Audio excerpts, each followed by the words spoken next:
So, hello everyone. Today, the topic which we are going to discuss is water, a new chapter or an additional, lecture in Leninger series. So, let's get started with this. I believe that as the methods of structural chemistry are further applied to physiological problems, it will be found that significance of hydrogen bond for physiology is greater than that of any other single structural feature. So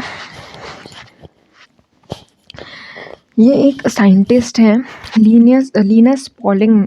तो एक nature जो है chemical bond का, उसके ऊपर इन्होंने एक चीज़ बोली है कि आई बिलीव, वो ये चीज़ मानते हैं कि जो मेथड्स होते हैं केमिस्ट्री के, स्ट्रक्चरल केमिस्ट्री के, वो जब फिजियोलॉजिकल प्रॉब्लम में फर्दर अप्लाइड होते हैं, so it will be found that the significance of hydrogen bond for physiology is greater. तो उन्होंने ये चीज़ कही कि ये जो फिजियोलॉजी है, फिजियोलॉजिकल प्रॉब्लम्स हैं, इसमें जो सिग्निफिकेंस है हाइड्रोजन बॉन्ड का, वो किसी भी अदर किसी भी सिंगल स्ट्रक्चर फॉर्म से ज़्यादा है। Then next quote we have which is given by James Joyce. तो इन्होंने ये बोला था जेम्स जॉय से that what is water did bloom, water lover, drawer of water, water carrier, returns to the range, admire its universality, its democratic quality। तो ये क्वाइट्स थे। अब हमारा जो मेन टॉपिक है हम उसे डिस्कस करना शुरू करते हैं। So water is the most abundant substance in living system. Obviously तो वाटर होता है, वो क्या होता है, मोस्ट अबंडेंट सिस्टम होता है लिविंग वर्ल्ड में, सबसे ज़्यादा प्रेजेंट होता है ये सब्सटेंस, मेकिंग अप 70% और more of weight of most of organism. Humans में भी 70% क्या है, बॉडी वाटर की बनी हुई है, मतलब 70% बॉडी में क्या है, वाटर है। तो सेम एज अदर ऑर्गेनिज्म में भी ऐसा ही होता है, मोस्ट ऑफ द ऑर्गेनिज्म में ऐसा ही होता है। This first living organism doubtless arose in an aqueous environment। और ये भी एक डाउटलेस चीज़ है, हमने अभी तक डिस्कस कर लिया है। Chemical foundation, evolutionary foundation, structural foundation, chemical foundation, cellular foundation, physical foundation. तो हमें ये चीज़ पता चल गया है और इसमें हम बिल्कुल डाउटलेसली ये चीज़ बोल सकते हैं कि जो पहली लाइफ फॉर्म थी वो पानी में ही इवॉल्व हुई थी, एक्वस एनवायरनमेंट में। And the course of evolution has bean shaped by the property of aqueous medium in which life begin. और ये जो कोर्स ऑफ इवोल्यूशन है, इवोल्यूशन जो स्टार्ट हुआ है वो किस चीज़ पे हुआ है कि वो इन्हीं जो सॉल्यूशंस हैं, इन्हीं जो एक्वस मीडियम है, इन्हीं की प्रॉपर्टीज़ में अलग अलग तरीके के इवोल्यूशंस हुए हैं। जैसे हमने पढ़ा जो बैक्टीरिया है, एलोफिलस है, थर्मो एसिडोफिलस हैं, तो अलग अलग उनकी एक्वस एनवायरनमेंट के अलग अलग प्रॉपर्टीज़ के हिसाब से ऑर्गेनिज्म ने इवॉल्व कर लिया। This chapter begin with descriptions of physical and chemical properties of water. तो अब ये जो चैप्टर है, इसका जो डिस्क्रिप्शन है, हम वो इसी चीज़ से कर रहे हैं कि जो फिजिकल और केमिकल प्रॉपर्टीज़ होती हैं वाटर की, वो क्या होती हैं। To which all aspects of cell structure and function are adopted. तो एडेप्टेड, तो जितनी भी स्ट्रक्चरल फॉर्म्स होती हैं, मतलब सेल की जो स्ट्रक्चर है, सेल का जो फंक्शन है, वो किस तरीके से एडेप्टेड है। The attractive force between water molecules, कि वाटर मॉलिक्यूल्स साथ में कैसे रहते हैं, उनके बीच में कौन कौन से अट्रैक्टिव फोर्सेस हैं। And the slight tendency of water to ionise are of crucial importance to the structure and function of biomolecules. और एक ये भी कि जो टेंडेंसी होती है वाटर की आयनाइज होने की, कि वो आयनाइज हो जाता है, या कभी वो H+ को डोनेट कर देता है, कभी वो OH को डोनेट कर देता है। तो बेसिकली वाटर क्या होता है, एम्फोटेरिक नेचर में होता है। तो इसकी जो आयनाइज करने की जो टेंडेंसी है, ये भी एक बहुत क्रूशियल क्या है, रोल प्ले करती है, important to the structure and function of biomolecules. तो बायोमोलिक्यूल्स के फंक्शन में, स्ट्रक्चर में ये प्रॉपर्टी बहुत ज़्यादा इम्पॉर्टेंट रोल प्ले करती है। We review the topic of ionisation in terms of equilibrium constant. अब हमने ये जो आयनाइजेशन का जो टर्म था हमने वो इक्विलिब्रियम कांस्टेंट में कांस्टेंट्स जो हैं जैसे कि पीएच हो गया या फिर टाइट्रेशन कर्व हो गया इनमें, and consider how aqueous solution of weak acid और base and their salt as buffer against pH change in biological system. तो ये जो वीक एसिड्स होते हैं या बेसिस होते हैं ये सॉल्ट बफर्स में के अगेंस्ट कि इन पीएच में बायोलॉजिकल सिस्टम में किस तरीके से काम करते हैं। The water molecule and its ionisation products, जो वाटर मॉलिक्यूल होता है और इसके जो आयनाइजेशन प्रोडक्ट्स होते हैं जो कि हैं H+ और OH negative, profoundly influence the structure, self-assembly and property of all cellular components। तो ये क्या करते हैं, ये इन्फ्लुएंस करते हैं एक सेलुलर कंपोनेंट्स होते हैं जो सेल्फ असेंबली प्रॉपर्टीज़ होती हैं और स्ट्रक्चर जो होता है उसको, including protein, nucleic acid and lipid. मतलब वाटर मॉलिक्यूल जो है और उसके जो आयनाइजेशन प्रोडक्ट्स हैं ये इन्फ्लुएंस करते हैं पहले तो स्ट्रक्चर को, और जो स्ट्रक्चर को सेलुलर कंपोनेंट्स के उनकी सेल्फ असेंबली की प्रॉपर्टीज़ को, और साथ ही साथ किसमें ये प्रोटीन और न्यूक्लिक एसिड और जो लिपिड होते हैं इन्हें भी इन्फ्लुएंस करते हैं। The non covalent interactions responsible for the strength and specificity of recognition among biomolecules are decisively influenced by the solvent property of water। अब ये जो नॉन कोवलेंट इंटरैक्शंस होते हैं दो बायोमोलिक्यूल्स के बीच में और उनकी जो स्ट्रेंथ होती है, स्पेसिफिसिटी होती है, ये भी जो सॉल्वेंट प्रॉपर्टी होती है वाटर की वो इन्फ्लुएंस कर देता है, मतलब वो चेंज कर देता है, उसके अकॉर्डिंग वो चेंज हो जाती है, including its ability to form hydrogen bond with itself and with solutes.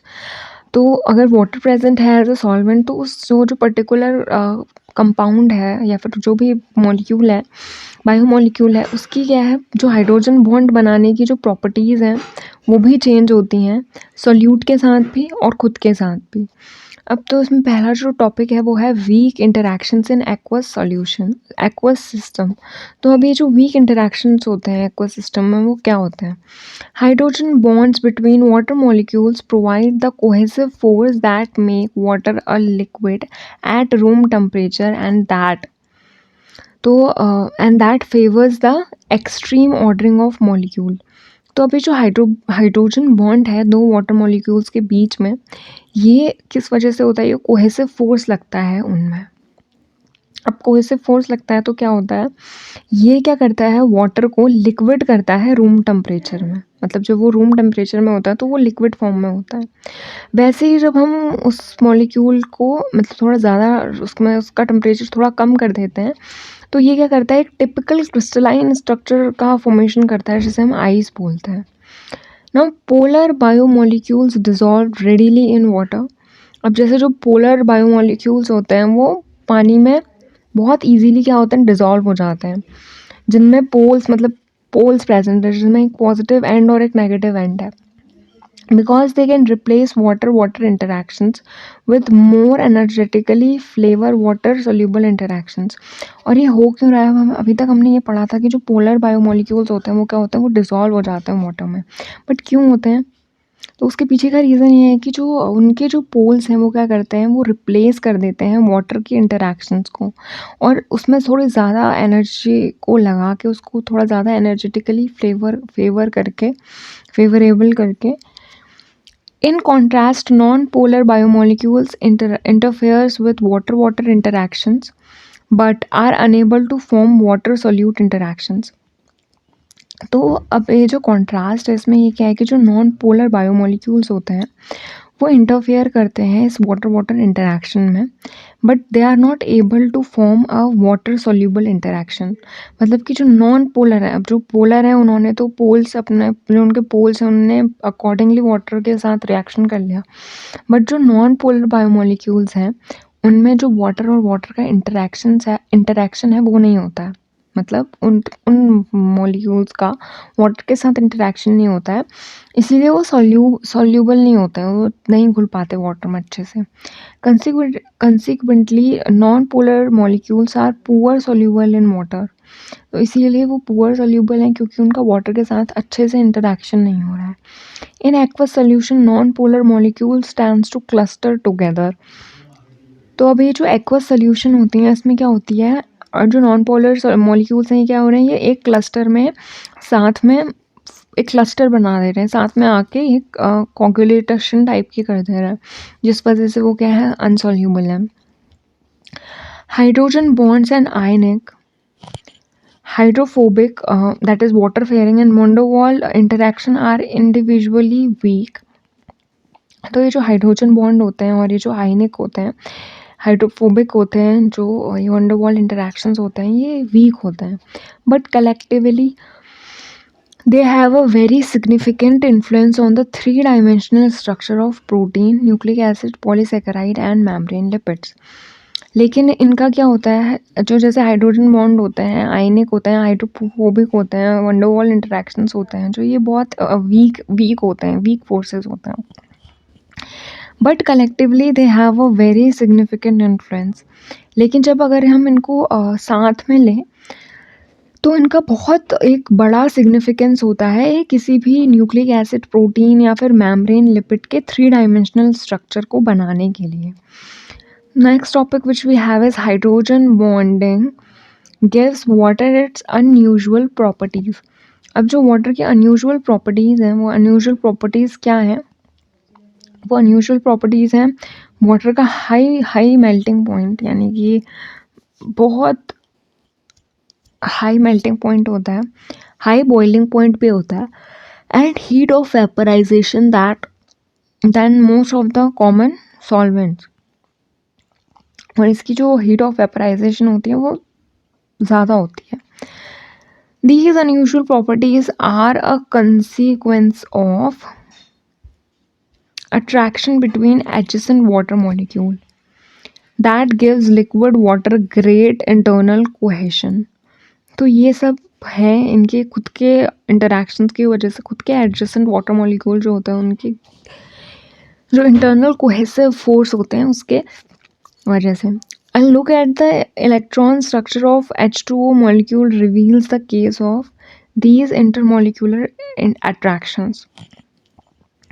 तो इलेक्ट्रॉन स्ट्रक्चर में जो H2O मॉलिक्यूल है ये रिवील करता है कि उसके जो इंटर मॉलिक्यूलर अट्रैक्शंस हैं उसके पीछे का रीज़न क्या है। तो अब पहले उससे पहले हमें एक टेबल दी हुई है, तो हमें और जो कंपाउंड्स हैं और जो मॉलिक्यूल्स हैं जैसे methanol, ethanol, propanol, butanol, acetone, इन सब के मेल्टिंग पॉइंट और बॉइलिंग पॉइंट दिए हैं। तो हमें साफ नज़र आ रहा है कि वाटर का मेल्टिंग पॉइंट ज़्यादा है, बॉइलिंग पॉइंट भी ज़्यादा है इफ़ ब्यूटेनॉल को छोड़ दें तो, हीट ऑफ वेपराइजेशन भी ज़्यादा है in comparison to other molecules. तो इसके पीछे का रीज़न हमें बताना है, तो ये इसके पीछे का रीज़न यही है, क्या है, hydrogen bonding. So each hydrogen atom of water molecule shares an electron pair with central oxygen atom। तो ये जो हाइड्रोजन है, हाइड्रोजन किसके साथ, ऑक्सीजन के साथ अपने दो क्या कर रहा है, इलेक्ट्रॉन पेयर को शेयर कर रहा है। The geometry of molecule is dictated by the shape of outer electron orbit of the oxygen atom which are similar to sp3 bonding orbitals of carbon। तो अब ये जो ज्योमेट्रिकल मॉलिक्यूल होता है, जो शेप होता है एक ऑक्सीजन एटम का, जो कि सिमिलर है, किसके साथ सिमिलर है, sp3 बॉन्डिंग के साथ सिमिलर है। These orbitals describe a rough tetrahedron with a hydrogen atom at each of the two corners, unshared electron pair at the two corners। तो इसमें हमें बेसिकली एक वाटर का मॉलिक्यूल जो है वो दिखाया है, इसमें हाइड्रोजन बॉन्डिंग हमें कि हाइड्रोजन बॉन्ड दूसरे के साथ उसकी इंटरेक्शन दिखाई है, हमें खुद के साथ कोवलेंट बॉन्ड है, और जो एंगल है बीच में कितना है, 104.5 डिग्री का है, जो कि 109.5 से लेस है, जो एक परफेक्ट टेट्राहेड्रन का होता है उससे कम है। और इसके इसके कम होने के पीछे का रीज़न ये है कि इसमें जो क्राउडिंग है नॉन बॉन्डिंग ऑर्बिटल्स की हाइड्रोजन की, उस वजह से। So oxygen nucleus attract electron more strongly than does the hydrogen nucleus. तो जो ऑक्सीजन का न्यूक्लियस होता है ऑब्वियसली उसमें ज़्यादा प्रोटॉन्स प्रेजेंट हैं, तो वो क्या करेगा, इलेक्ट्रॉन्स को मोर इफिशिएंटली अपनी तरफ खींचेगा in comparison to hydrogen. This is oxygen is more electronegative, जैसे हमने बात की कि इलेक्ट्रोनेगेटिव ज़्यादा है oxygen. So the sharing of electrons between hydrogen and oxygen is therefore unequal. तो ये जो शेयरिंग होती है इलेक्ट्रॉन्स की हाइड्रोजन और ऑक्सीजन के बीच में, वो भी क्या होती है, अनइक्वल होती है। The electrons are more often in the vicinity of the oxygen atom than that of on the hydrogen. तो ये जो इलेक्ट्रॉन्स होते हैं ये ऑक्सीजन में की विसिनिटी में ज़्यादा होते हैं, मतलब ऑक्सीजन उनको ज़्यादा अट्रैक्ट करता है in comparison to hydrogen. This result in unequal electron sharing. इससे क्या होता है कि अनइक्वल इलेक्ट्रॉन शेयरिंग होती है, और इससे क्या होता है कि दो इलेक्ट्रिक डाइपोल जो हैं वो बन जाते हैं वाटर मॉलिक्यूल में, जो कि हाइड्रोजन और ऑक्सीजन बॉन्ड के अलोंग होते हैं। So each hydrogen bears a partial positive and the oxygen bears a partial negative charge. तो ये जो पार्शियल पॉजिटिव और पार्शियल नेगेटिव चार्ज जो हैं वो हाइड्रोजन और ऑक्सीजन में रिस्पेक्टिवली आ जाते हैं। Equal to the sum of two partial positive, जो ये जो सम है इनका नेगेटिव का वो दो पार्शियल पॉजिटिव की इक्वल होता है। As a result, there is an electrostatic attraction between oxygen atom of one water molecule and hydrogen atom. तो इस वजह से क्या होता है, क्योंकि डाइपोल क्रिएट हुआ है, तो डाइपोल क्रिएट हुआ है तो मतलब इलेक्ट्रोस्टैटिक अट्रैक्शन फोर्स जो है ऑक्सीजन और हाइड्रोजन इन दोनों के बीच में लग रहा है, और ये एक हाइड्रोजन बॉन्ड की फॉर्मेशन कर रहा है। Throughout this book, we represent hydrogen bond with 3 parallel blue lines. अब इस पूरी बुक में हमने हाइड्रोजन बॉन्ड को 3 पैरेलल लाइन से डिनोट किया हुआ है। Hydrogen bond are relatively weak. तो हाइड्रोजन बॉन्ड्स क्या होते हैं, ये वीक होते हैं। Those in liquid water have a bond dissociation energy. तो अब ये जो लिक्विड और वाटर है इनमें जो बॉन्ड डिसोसिएशन एनर्जी है वो जो इस बॉन्ड को तोड़ने के लिए चाहिए वो 23 किलो जूल की है, compared with 470 kilo joule mole for covalent OH bond. और जो OH कोवेलेंट बॉन्ड है उसके लिए 470 है। अब स्ट्रक्चर और मॉलिक्यूल जब हम वाटर का देख रहे हैं तो सबसे पहला वाला जो है वो बॉल एंड स्टिक मॉडल है, ये बॉल एंड स्टिक मॉडल है। उसके बाद जो दूसरा है वो है स्पेस फिलिंग मॉडल, ये स्पेस फिलिंग मॉडल है। और जो थर्ड है वो रिप्रेजेंट कर रहा है, मतलब वो डैश बॉन्ड वाला स्ट्रक्चर है। और ये क्या कर रहा है, रिप्रेजेंट कर रहा है, ये जो ए है वो रिप्रेजेंट कर रहा है कि जो नॉन बॉन्डिंग ऑर्बिटल है उनको टेट्राहाइड्रल अरेंजमेंट में शो कर रहा है। ये टेट्राहाइड्रल अरेंजमेंट है इसकी, इस तरीके से टेट्राहाइड्रल अरेंजमेंट की फॉर्मेशन कर रहा है ये। और वैसे ही जो सी वाला है उसमें क्या है, एक बुक लाइन, मतलब through this book by 3 lines. तो ये वाला जो स्ट्रक्चर है हम हर जगह जो हाइड्रोजन के बॉन्ड्स हैं उनको इस तरीके से दिखाने वाले हैं। तो जो हाइड्रोजन के 2 बॉन्ड होते हैं वो क्या है, ये वाले तो स्ट्रॉन्ग है, बट ये जो एक बॉन्ड है, ये इतना जो हाइड्रोजन बॉन्ड है ये कैसा है, थोड़ा वीक है। और ये जो कोवेलेंट बॉन्ड है ये थोड़ा स्ट्रॉन्ग है in comparison to hydrogen bond. So covalent bond की स्ट्रेंथ ज़्यादा होती है हाइड्रोजन बॉन्ड से, हमें यहाँ से क्या पता चलता है। Okay, next page which we have is इसमें सबसे पहले तो एक वो दिया हुआ है डायग्राम। और ये डायग्राम किसका है, ये डायग्राम शो हमें कर रहा है हाइड्रोजन बॉन्डिंग शो कर रहा है आइस में, ठीक है, आइस के मॉलिक्यूल में। In ice, each water molecule forms the maximum of 4 hydrogen bonds, creating a regular crystal lattice. By contrast, In liquid water at room temperature and atmospheric pressure, each water molecule, that is hydrogen bond with a average of 3.4 other water molecule. तो अगर हम एक जो ice लेना, ice का जो structure होता है वो ऐसा होता है, लेकिन जो क्रिस्टल लैटिस होता है आइस का, वो इसको क्या करता है, वो इसको कम, इसकी डेंसिटी को कम कर देता है, जिस वजह से ये क्या है, आइस में वाटर में फ्लोट करता है। तो ये स्ट्रक्चर है आइस का। ये क्या है, ये हाइड्रोजन बॉन्ड है। ये कैसे है मैं तुम्हें बताती हूँ कि जैसे H2O होता है, तो ये क्या है, ये ऑक्सीजन का मॉलिक्यूल है, और ये है हाइड्रोजन, ये है हाइड्रोजन, और ये ऑक्सीजन इस हाइड्रोजन बॉन्ड के साथ क्या है, पार्शियल, ये हाइड्रोजन बॉन्डिंग कर रहा है, हाइड्रोजन बॉन्डिंग कर रहा है।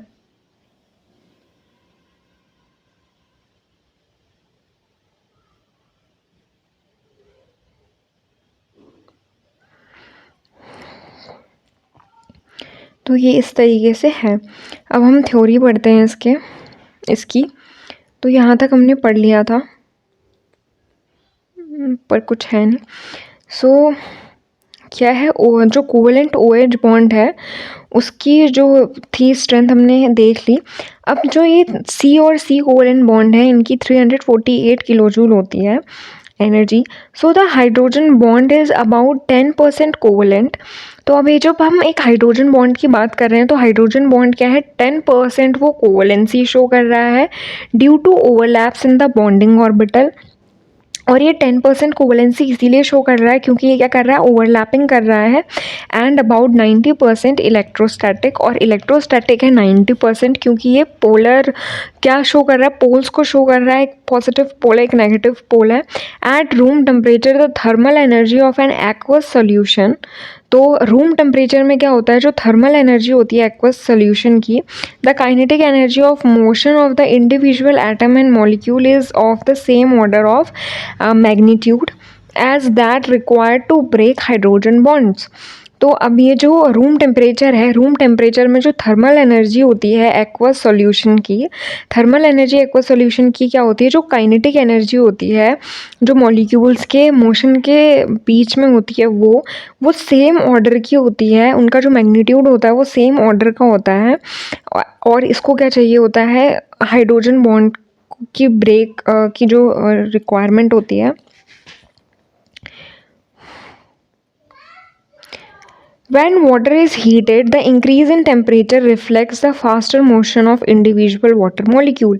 तो जैसे जैसे वाटर का हम टेम्परेचर बढ़ाते हैं तो क्या होता है, वाटर की क्योटिकनेस बढ़ती है, यानी कि उसकी रैंडमनेस बढ़ती है, उसका जो मोशन होता है वो एक इंडिविजुअल मॉलिक्यूल का वो क्या होता है, इंक्रीज होता है। At any given time, most of the molecules in liquid water are engaged in hydrogen bonding, but the lifetime of each hydrogen bond is just 1 to 20 picoseconds. तो जब हम एक पर्टिकुलर गिवन टाइम में कह रहे हैं तो मोस्टली जो मॉलिक्यूल्स होते हैं लिक्विड के, वो हाइड्रोजन बॉन्ड्स में क्या होते हैं, बॉन्डेड होते हैं। लेकिन जो एक हाइड्रोजन बॉन्ड होता है, हाइड्रोजन बॉन्ड सिर्फ 1 से 20 पिको सेकेंड्स के लिए ही बनता है, यानी कि 1 सेकेंड का भी 12th हिस्सा जो होता है, 1/12 जो हिस्सा होता है 1 सेकेंड का, दैट इज़ 10⁻⁻12 जो सेकेंड है, उतने के लिए सिर्फ एक हाइड्रोजन बॉन्ड बनता है। Upon breakage of 1 hydrogen bond another hydrogen bond forms. और जैसे ही एक हाइड्रोजन बॉन्ड टूटता है वैसे ही दूसरा हाइड्रोजन बॉन्ड क्या है, वो बनता है विद द सेम पार्टनर और अ न्यू वन। या तो वो उसी जिसके साथ उसने हाइड्रोजन बॉन्ड तोड़ा है या तो उसी के साथ बनेगा, नहीं तो वो किसी और नए मॉलिक्यूल के साथ क्या बनेगा, अपना हाइड्रोजन बॉन्ड बनाएगा, जो कि 0.1 पिको सेकेंड के लिए में बन जाता है। द एप्ट फ्रेज, तो ये जो ऊपर का फेज है इसको हम कहते हैं फ्लिकरिंग क्लस्टर, यानी फ्लिकरिंग मतलब कि क्या हो रहे हैं, ये फ्लिकर कर रहे हैं, ये फड़फड़ा टाइप के रहे हैं, तो इनको फ्लिकरिंग क्लस्टर कहते हैं। Has been applied to the short lived group of water molecules interlinked by hydrogen bonds in liquid water.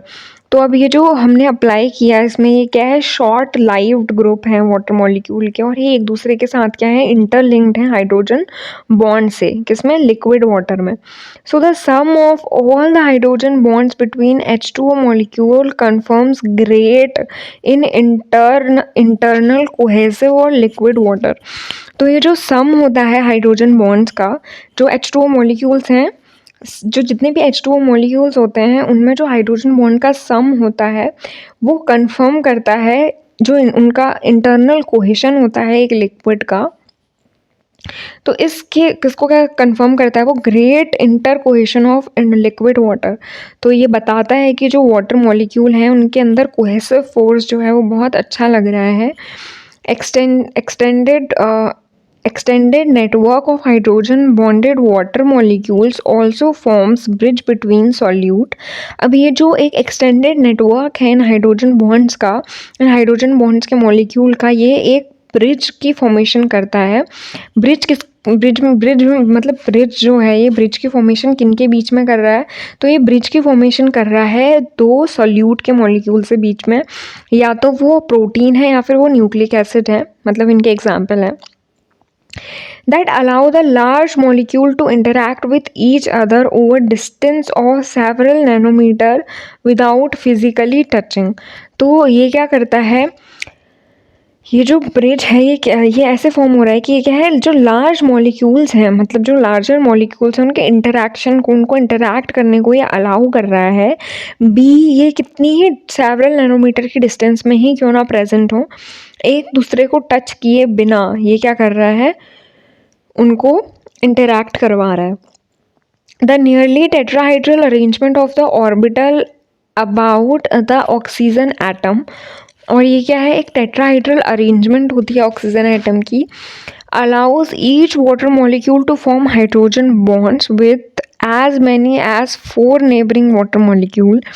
तो ये जो टेट्राहाइड्रल अरेंजमेंट है ऑर्बिटल्स की ऑक्सीजन के एटम की, वो अलाउ करती हैं जो वाटर मॉलिक्यूल होता है उसको हाइड्रोजन बॉन्ड की फॉर्मेशन करने के लिए, with as many as 4 neighbouring water molecule. अपने साथ साथ वो 4 और वाटर मॉलिक्यूल्स के साथ क्या करता है, हाइड्रोजन बॉन्डिंग बनाता है. तो ये जो टेट्राहाइड्रल स्ट्रक्चर होता है इसकी खासियत ये होती है कि ये 4 और नए मॉलिक्यूल्स के साथ क्या कर सकता है, हाइड्रोजन बॉन्डिंग की फॉर्मेशन कर सकता है.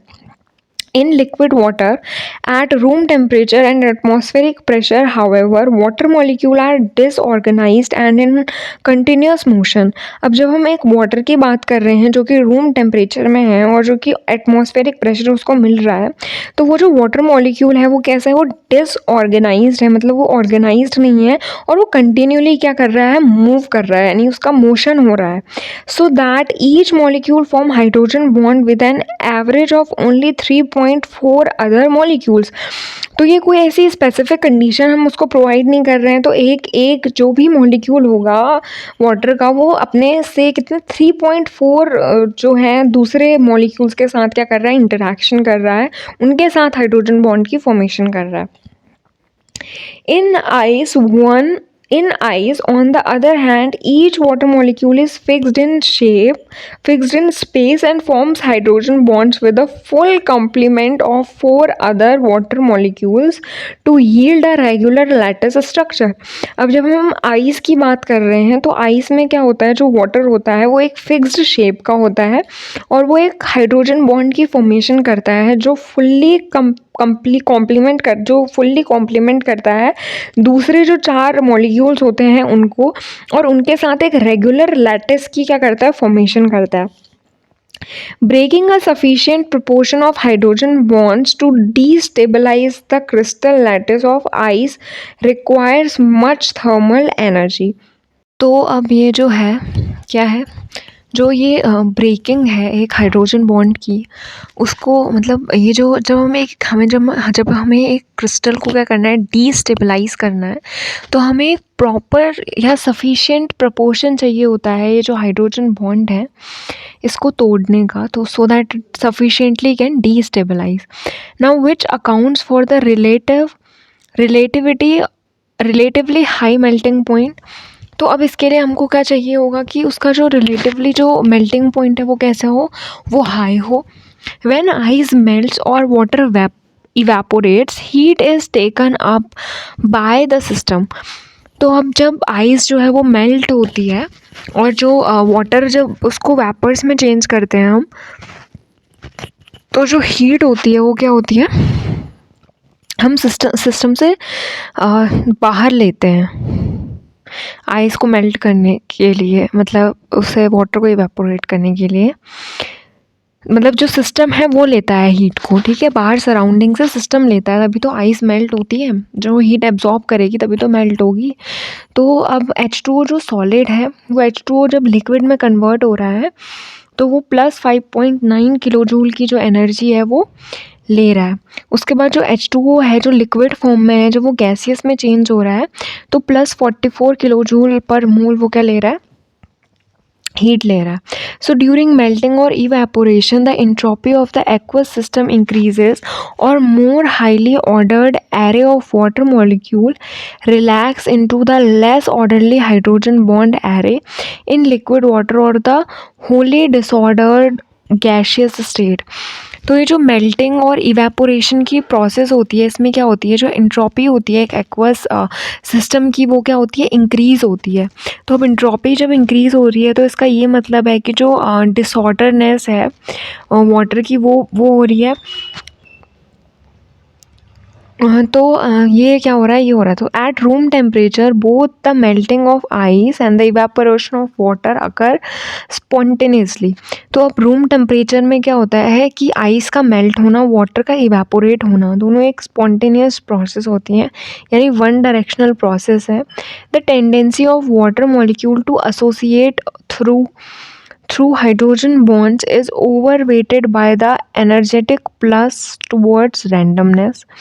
तो अब ये जो टेंडेंसी होती है किसी भी वाटर मॉलिक्यूल की हाइड्रोजन बॉन्ड्स के साथ एसोसिएट होने की, तो ये क्या करती है, ये ओवरवेट करती है जो एनर्जी फ्लक्स है उसको रैंडमनेस की तरफ। Recall that the free energy change, that is delta G, must be a negative value for a process to occur spontaneously।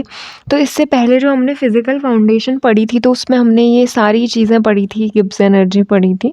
तो जो free energy that is Gibbs energy जो ये होती है ये नेगेटिव होनी चाहिए।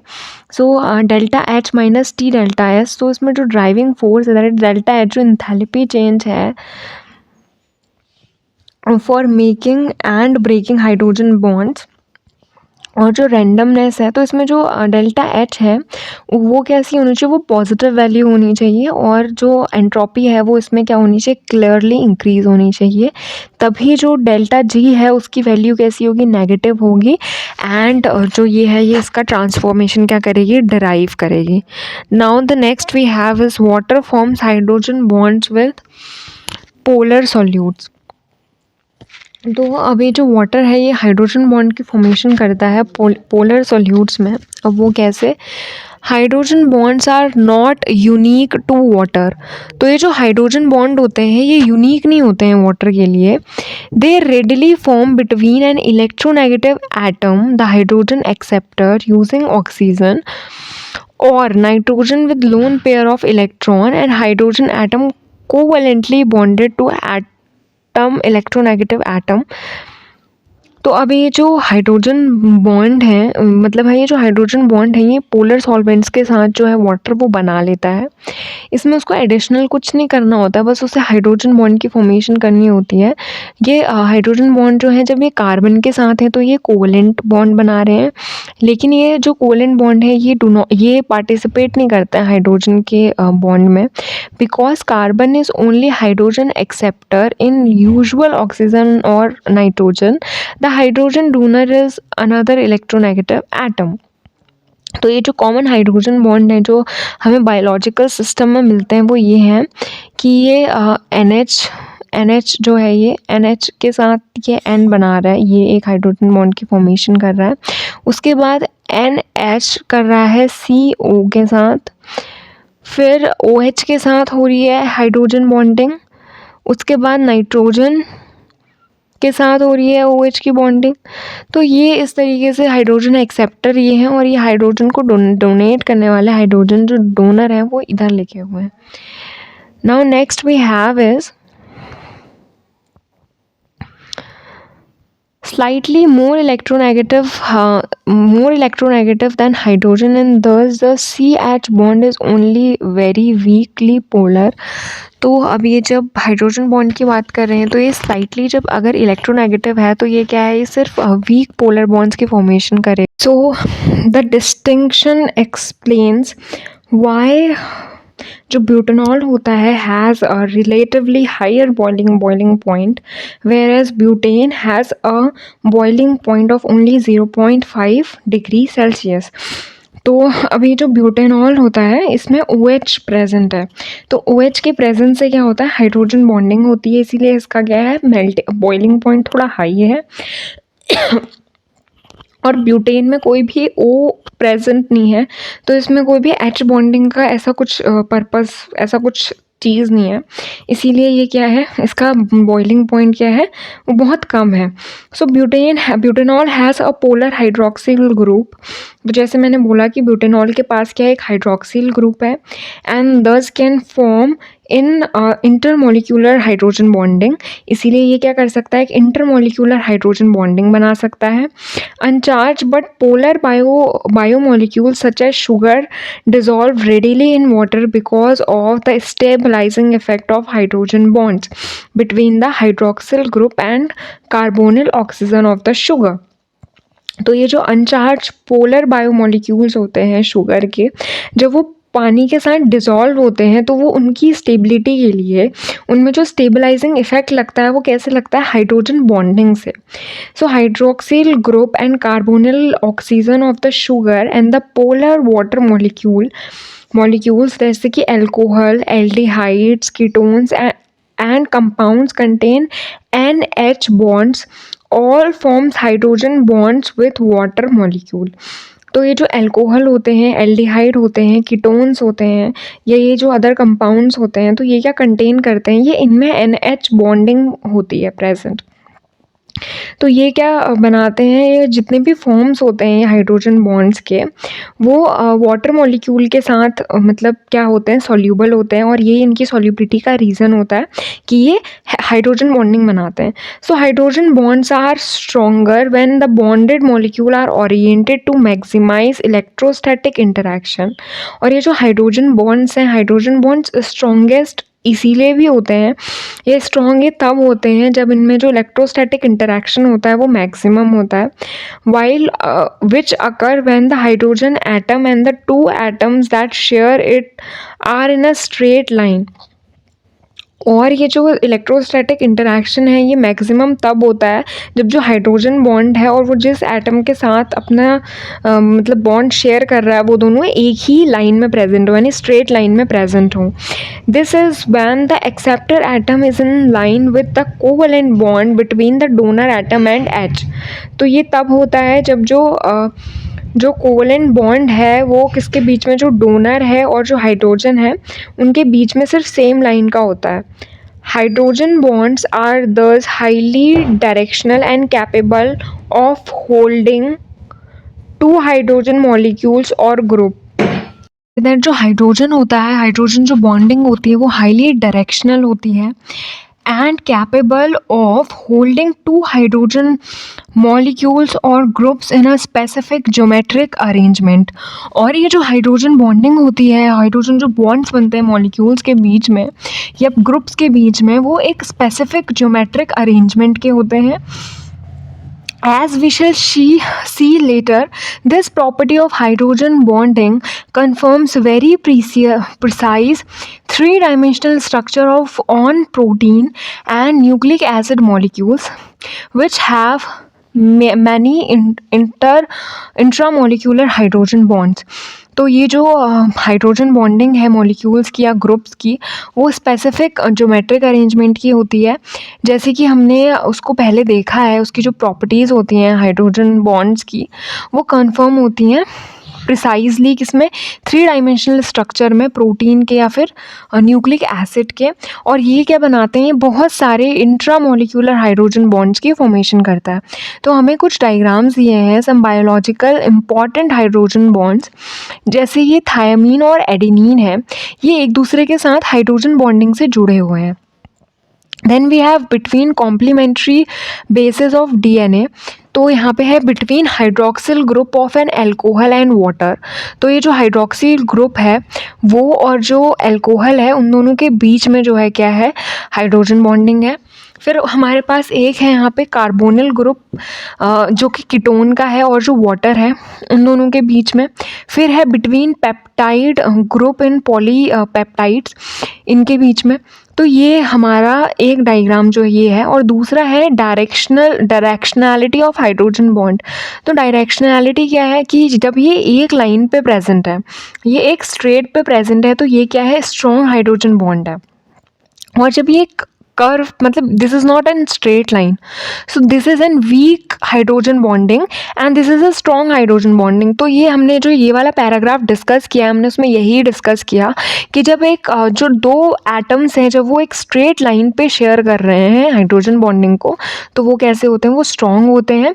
जबकि जब वो अगर एक लाइन पे नहीं है तो वो क्या है, वो किस तरीके के होते हैं, वो वीक हाइड्रोजन बॉन्डिंग को शो करते हैं। तो हमारा ये यहाँ पे कंप्लीट हो गया है। अब इसके बाद का जो नेक्स्ट हमारा जो वो है, क्या है, टॉपिक है, that is water interacts electrostatic with charged solutes. हम इसको नेक्स्ट जो हमारा लेक्चर होगा वाटर का, उस पर हम इसको लाइन टू लाइन डिस्कस करेंगे। So till then keep revising. Thank you.